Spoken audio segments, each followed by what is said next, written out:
Hi, everyone. My name is Janie Heston. I'm a board member with the Homeschool Association of California. I'm also a homeschool veteran, homeschool consultant, and community organizer. And these are my 5 top tips for crisis homeschooling. So let me reassure everyone right off the bat that whatever you end up doing with your kids for school, it will be okay. Just let go of any high expectations of the perfect classroom setting at home right now. It's going to be a bit messy. You've probably already learned this. The rug has been pulled out from under all of us, and even homeschoolers aren't really homeschooling right now. It's actually crisis schooling. But you do have an opportunity to try something different within that framework. My first tip is don't try to replicate school at home. What you're doing, quite frankly, is not at all how homeschooling is actually done.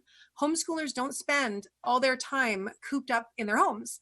We're normally out and about every day attending classes and co-ops, and we're going to libraries and museums and field trips and park days and get-togethers. The whole world is our classroom, and we can't be out in it right now. But what we're all doing is not exactly school either. Some of you may be doing some online classes or some take-home work, and some of you are on your own. So this is really crisis or quarantine schooling, and many of you did not choose this. You didn't have time to prepare and think about how this would go. It's really a stopgap measure until the kids are back in school for some of you. So I'm going to give you a few ideas about what it could look like and how to survive it. So my second tip is to be gentle with yourself, with your children, with your partner, with your coworkers. These are really unprecedented times, and just getting through your day and staying healthy is enough. Don't worry about your kids getting behind, because everyone in the entire nation is in the same boat. Even homeschoolers are feeling the pinch because all of our in-person activities are canceled, and we're all trying to find ways to pivot and make them happen online. But we're all in this together, and accommodations will be made. And also, the family's mental health should be prioritized over academics any day, and especially during a pandemic.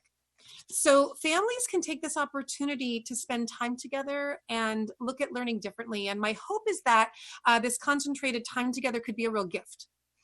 It would be ideal for the adults in the family to share responsibilities of making the household run, and for partners to really support each other and share in taking care of their children's needs. Kids can really benefit from both parents stepping up and taking time with them, learning with them, and reassuring them during this really stressful, uncertain time. All of the work shouldn't just fall on the woman in the family by default. And I know plenty of fathers in my area who successfully homeschool, so I encourage everyone's involvement. Now, whether you're tied to a curriculum given to you by the school that fills your time or not, my third tip is to ask your kids what they'd like to learn about. And then try to make that happen.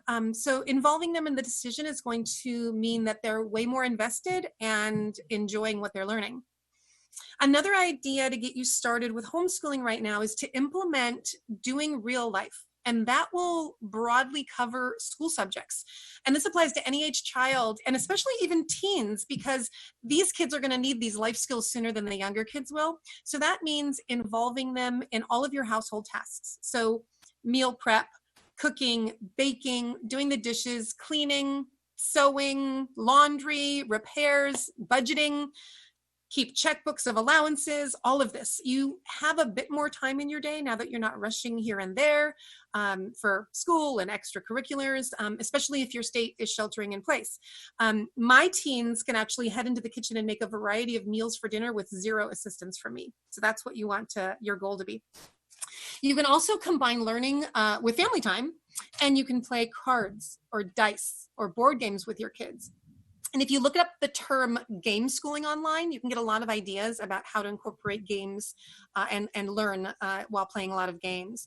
For instance, the card game War can be turned into an adding or multiplication game, and Yahtzee involves counting. So you can get really creative with learning in a really fun way.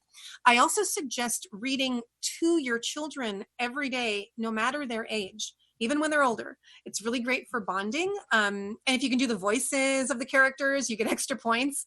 And read higher level books to them than they can read themselves. This will sort of auto-magically transfer knowledge to them about vocabulary and sentence structure and storytelling. I still read to my 15 and 17-year-old kids. It's no longer at bedtime, but they still enjoy it. And I tend to pick books that I know they'll enjoy, but they typically wouldn't choose on their own, and that exposes them to new ideas. You can also do arts and crafts, look up kitchen science online and do experiments with any supplies that you might have on hand. You can watch documentaries and educational videos, listen to audiobooks and podcasts while children play with Legos and clay and Play-Doh, and you can exercise or get outside a little bit a few times a day. There's a ton of online classes that are becoming available right now that are for free. And perhaps if you're able to get the supplies, start a garden, do yard work, and maybe look around your house and see if you have any broken electronics you can take apart and see what's inside. And maybe you have a bunch of cardboard boxes laying around from all the online orders that you're getting. Well, make a fort. Make a castle with them. And now would be a really great time to do that germ experiment where you touch bread with a clean hand, or a hand that's been cleaned with various products, or an unclean hand, and see what grows over time. So within all of these activities are learning opportunities that encompass science, history, language arts, literature, and math. Learning optimally is fun and engaging. It's not something that needs to be measured or tested when you homeschool. You'll have a discussion with your child and know that they got the concept that they just learned, that they understood it. You won't need your child to produce a book report after reading something if you're discussing it with them after each chapter, or you've read it with them especially. I know I personally would find reading a lot less enjoyable if I had to write a report after every book I read. And if inevitably your child is resisting or distracted, as they are wont to do, take a break, do something different, try that thing again another day, or drop it all together and try a different way of learning that subject, or drop it for now and pick it up later. Over time during this pandemic, you're going to create a rhythm to your days. Some kids like structure, some kids don't, so you're going to do what's best for your family. You don't have to make a lesson plan. You don't need grading metrics. You'll just see the evidence that your children are learning and thriving as you go. And remember that learning happens all the time. You can't stop it. It's just a matter of how you might want to direct it and what medium you'll use to assist it. Homeschoolers are really not teachers so much as we are facilitators. Remember also that you taught your kids how to do literally everything from age 0 to 5 without being a teacher, without having a credential, and without a lesson plan. So, some will argue though that, as the kids get older, there's more difficult subjects that you might not be prepared to teach them. And yes, that is true, but there are 1,000,001 resources out there now more than ever because of this pandemic. And so if you're not prepared to teach something or you don't have the knowledge, it's quite easy to find it and provide that for your child. So, even while being cooped up all day with your energetic kids, you've got this, because this is quarantine schooling, and I really advise you to do what you need to do to get through your day. My fourth tip is that learning doesn't just happen at a desk or with a teacher or with a book. Kids are learning all the time, and most of us learn by doing, and by doing things that we're interested in, that we're passionate about, and that we're motivated to learn. So we call this self-directed learning, and we see it in action when our kids immerse themselves in something that they love and they're passionate about. We see this all the time. For one homeschooling family I know, this type of passionate doing something you're really into learning means following their passion, and they run a nonprofit called Heirs to Our Oceans. The young teens in that family write and give speeches. They talk to legislators. They give interviews. They're tracking statistics about plastic in the ocean. They're organizing clubs around the nation to further their cause. The running of their nonprofit day to day is their homeschooling curriculum. So every family is different, and what happens in your home is going to be different from their home. It's going to be different from my home. It depends on your kids' ages and their interests and what responsibilities their parents have to accomplish in a day during this pandemic. For a single parent family, it's going to be much different than a two-parent family who can share the load. So when thinking about incorporating taking care of your family during these times, having to crisis school them, still getting your job done and having an income, my last tip is that flexibility is really key during this time. If you've got a Zoom meeting at 10 o'clock and you need to focus for a couple of hours, well, perhaps that's when the kids get to play video games, if that's what grabs and keeps their attention so that you can work. So if you have a partner, plan ahead with your partner to trade off accommodating each other with concentrated work time. And trust me, this is really not the time to be worried about if your kids are having too much screen time.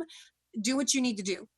And your managers, and I'm sure your coworkers can also be flexible with schedules and forgiving if your child pops into your Zoom meeting, because everyone, literally everyone, is dealing with the exact same challenges. So people are going to be a lot more forgiving right now. So learning doesn't have to take place at a desk or at the kitchen table. I mean, if your child is comfy on the couch or the floor, great. And school doesn't have to take place between 9 a.m. and 2 p.m. either. You have all day long, you have evenings, you have weekends. You can fit in the academics and accommodate work schedules however you need to. Now, having said that, a lot of kids and parents really benefit from and thrive with a schedule. So if that's you, do that. Try it. If it works, great. But if it doesn't, maybe your kids prefer sleeping in, maybe you prefer doing academics in the evening.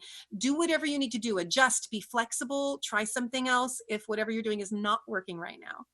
And that's why I say every family's different, because you do what works for you. And that's the beauty of homeschooling, whether this is a crisis or not. You can build it and tailor it exactly to your family and to your individual children's needs. You can speed up or slow down where needed, and you can schedule your days to fit your family and what you need to get done in a day. I also want to recommend using platforms like Zoom and FaceTime and Google Hangouts so you can connect your kids with their family and their extended family and their friends as much as possible during this time. My teens have set up a weekly Dungeons and Dragons game with their friends, like a couple of times actually, so they have something to look forward to and they can connect on a regular scheduled basis. And I know families who are having grandparents read to their kids every night out of a children's book, that kind of thing. So, when things go back to normal, eventually they will. If you decide you want to continue homeschooling, or if right now you don't want to have to comply with whatever your school is requiring of you, and you want to formally homeschool immediately, then you get in touch with your local or your state homeschooling organization and learn what you need to do to legally comply. For California, it's really easy to file a private school affidavit, and that establishes your home as a small private school so that you can legally homeschool and unenroll from your brick and mortar school.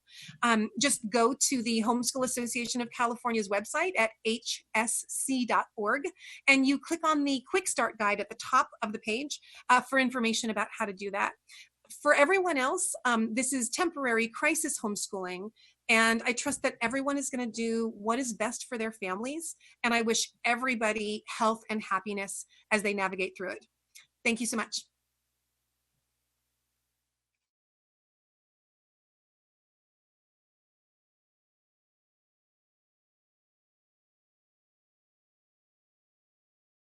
So I'm giving a lot more, I'm still doing the homeschool one-on-ones, but I'm giving a lot more information about, how to find stuff online or whatever, what to do now that you're crisis schooling. It's different, right? I've adjusted it, but I think, like I said, I think this one's more relevant because you might get people who are, what is it? Like 54, it was like 100 million kids or something like that, or like home from school right now. It's millions. In the tens of millions of kids. So a lot of those people might see this, right? So, and really the same information applies whether you're, homeschooling for real or homeschooling for now, right? Either way, all of that advice still applies. So hopefully that's helpful.